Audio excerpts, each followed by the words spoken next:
Imagine a people returning to their homeland. The dust of exile still clings to their clothes. Their beloved city, Jerusalem, bears the scars of destruction. This is the world into which the Book of Chronicles speaks.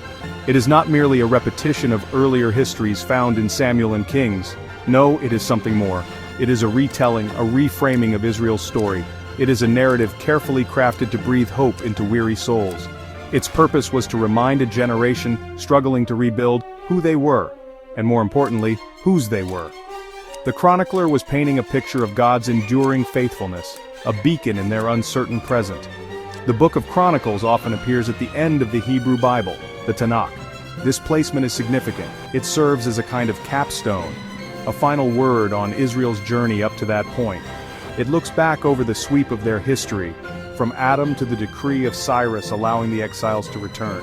Think of it as a grand summary, but one with a very specific lens. It highlights the threads of divine promise that run through even the darkest chapters of their past. It seeks to answer the pressing questions of a community asking, has God forgotten us? Is there still a future for our people? Chronicles answers with a resounding yes. The very act of writing Chronicles was an act of profound faith. It was a declaration that Israel's story was not over. Who was this storyteller, this weaver of hope? Tradition often points to Ezra. He was a priest, a scribe, deeply learned in the law of Moses. He returned to Jerusalem with a wave of exiles, his heart burning with a desire to restore true worship and knowledge of God. Whether Ezra himself or a school of scribes inspired by him, the author, known as the chronicler, undertook a monumental task. This was more than just recording events. It was about shaping a collective memory. It was about forging a renewed identity for a people who had lost almost everything: their land, their temple, their king. The context of Chronicles' composition is crucial to understanding its message. Picture the late 5th or early 4th century BCE. The initial excitement of returning from Babylon had perhaps faded. The new temple was a shadow of Solomon's glorious original. The community faced internal challenges and external threats. There was a real danger of assimilation, of losing their distinct covenant identity. The chronicler wrote to counteract this spiritual malaise. At the very heart of Chronicles beats the rhythm of God's covenant with David. This divine promise that David's throne and his lineage would endure forever is a recurring motif. Even when kings failed, even when the nation was torn apart, this promise remained a beacon of hope.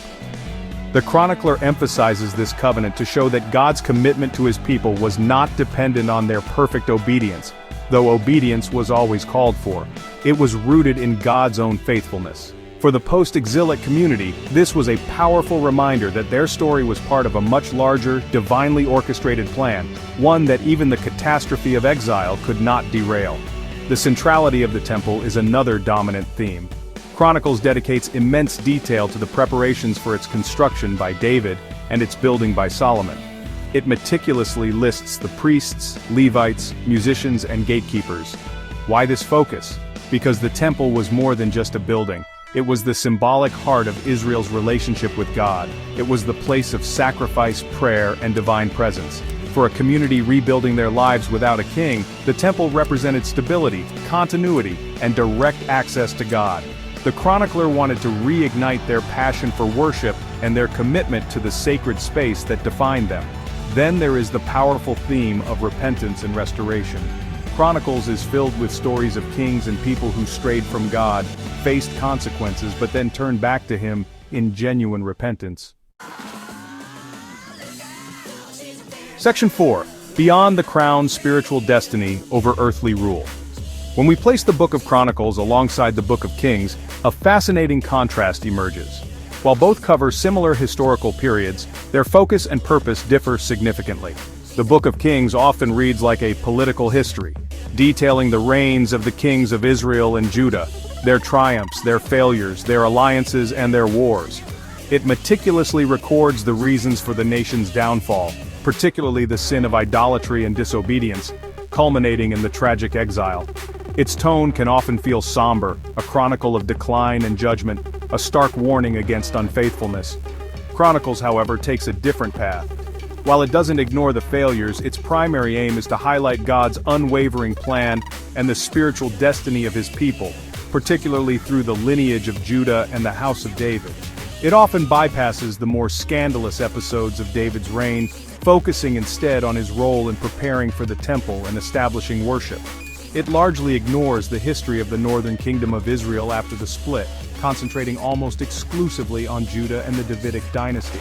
This is not an attempt to rewrite history but to emphasize what the chronicler sees as the true heart of Israel's story, the covenant with David and the centrality of Jerusalem's temple. This selective focus serves a profound theological purpose. For the post-exilic community, disheartened and struggling, the chronicler wanted to present a history that inspired hope, not despair. He wanted to show them that despite the sins of the past and the trauma of exile, God's covenant promises remained intact. Section 5. Ancient Words, Modern Hearts, Timeless Truths for Today's Trials. It might seem that a book written thousands of years ago for a specific people in a specific historical context would have little to say to us today. Yet the messages of Chronicles resonate with surprising power in our contemporary world. We too face personal and collective hardships. We grapple with questions of identity, purpose, and hope in times of uncertainty. We experience loss, disillusionment, and the feeling that perhaps our best days are behind us. The human condition, in its essence, shares common threads across millennia, and the spiritual truths of Chronicles speak directly to these enduring struggles. Consider the theme of identity. The returning exiles needed to remember who they were as God's covenant people. In our fragmented and often confusing world, many search for a solid sense of self, for belonging, for meaning. Chronicles reminds us that our truest identity is found in our relationship with our Creator. It speaks of a heritage of faith, of being part of a story much larger than our own individual lives.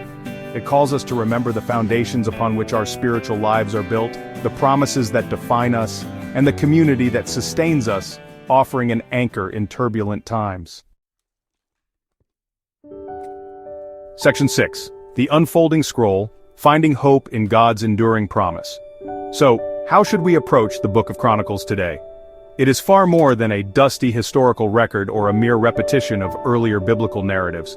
It is a vibrant tapestry woven with threads of hope, identity, and divine faithfulness.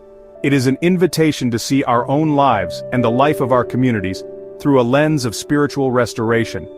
The chronicler beckons us to look beyond the surface of events, beyond the immediate pain or confusion, to discern the steadfast hand of God at work, patiently guiding, consistently loving, and always offering a path back to Himself.